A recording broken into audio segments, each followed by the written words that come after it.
দেখলাম তুমি I am সজীবকে বলছো স্ক্যামার। এটা তুমি কেন বলছো? এটা আমরা সবাই জানি। কারণ তুমি যখন একটা মেয়ের বিনা কারণে বললা ইনফ্লুয়েন্সার, কোন ওই মেয়েটা একটা ভিডিও বানায় তোমার কাছে চাইলো রিপ্লে, তুমি কেন কি ইনফ্লুয়েন্সার? তখন তুমি রিপ্লে হিসেবে কি দিলা? ওই মেয়েটার সাথে তার বাপ মাকে তুলে দিলে খালি। তখনই তোমার ওই ভিডিওটি দেখে আই এম সজীব ভাই রিপ্লে হিসেবে চাইলো কেন? তুমি কোনো কারণ ছাড়া একটা মেয়ের বাবা মা তুলে দিলে খালি। আর আই এম সজীব ভাই বলছিল যে যদি এই ভিডিওর রিপ্লে না দিতে পারো তাহলে বললি পার্সোনাল অ্যাটাক কাকে বলে। কেউ তো তোকে সে বলছিল যে তোর গার্লফ্রেন্ড নিয়ে একটা ভিডিও বানাবি, কিন্তু এখনো পর্যন্ত কিন্তু তোর গার্লফ্রেন্ডকে নিয়ে কোনো ভিডিও বানায়। আর যদি সে বানিয়েও থাকে তারপরেও কিন্তু সে এখনো তার চ্যানেলে আপলোড দেয় নাই। আর তুমি সাথে সাথে কি রিপ্লে বানাইলা যে আই এম সজীব একটা যে স্ক্যামার। আর এখন তোমরা যারা অ্যাডভান্স গেমিং এর অডিয়েন্স আছো তারা এই ভিডিওটি দেখে বলবে কেন তুমি ভাই আই এম সজীব ভাইয়ের পক্ষ নিয়ে কথা বলতাছো। দেখ ভাই আমি তোদেরকে বলতাছি ভাই এখানে আমি কারোর পক্ষে নয়, না আছি অ্যাডভান্স গেমিং এর পক্ষ, না আছে আই এম সজীব ভাইয়ের পক্ষ। কারণ ভাই আমি ভিডিওর শুরুতেই বলছি আমি সত্যের উপরে চলতে চাই। যেহেতু অ্যাডভান্স গেমিং আই এম সজীবকে স্ক্যামার বলার পরে কলে ডেকে নিয়ে অ্যাডভান্স গেমিং কে যখন আই এম সজীব জিজ্ঞেস করলো তখন কিন্তু অ্যাডভান্স গেমিং মানে মুজাহিদ ভাই তুমি কিন্তু কোনো অ্যানসারই দিতে পারলা না। যাই হোক এখন তো তুমি তার কোনো প্রশ্নের উত্তরই দিতে পারলা না।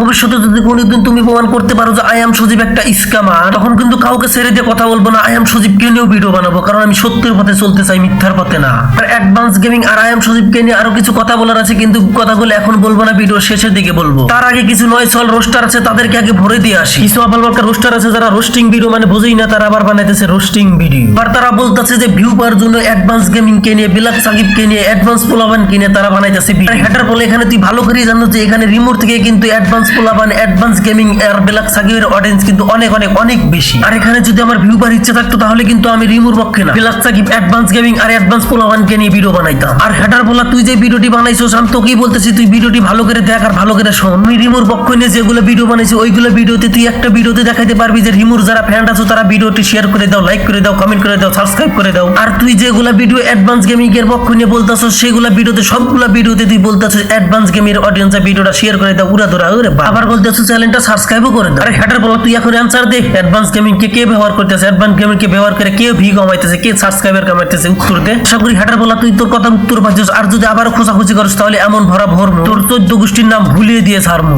এখন আমি অ্যাডভান্স বলাবার নিলয়। হ্যাঁ ভাই আমি তোকেই বলতাছি, দেখ ভাই আজকের ভিডিওতে আমি তোকে দিতাম অনেক অনেক প্রচুর গালি, কিন্তু ভিডিওটি বানানোর আগে তোর একটা পোস্ট দেখলাম আর সেখানে তুই বলতাছস খোঁজাখুঁজি বাদ দাও আর রোস্টিং কমিউনিটিকে বাঁচাও। আর এটাও বলতাছস যেহেতু রিমুকে নিয়ে তুই শুরু করছস এখন তুই আর সমাধান দিবি। আর ভাই আমি জানি না ভাই তুই কিভাবে সমাধান দিবি আর কিভাবে কি করবি, সেটা এখন তুই তোরই ব্যাপার। তবে আমি এটাই শুধু যাবো যত দ্রুত পারো এর সমাধান দে। কারণ বকচুদের বলা একমাত্র তোর কারণে শুরু হয়েছে রোস্টিং কমিউনিটিতে ধ্বংসের নীলা খেলা। আর যদি তুই সমাধান না দিতে পারো তাহলে তোকে নিয়ে বানাবো আলাদা একটা ভিডিও, আর সেই ভিডিওতে তুই খাবি অনেক অনেক অনেক বেশি।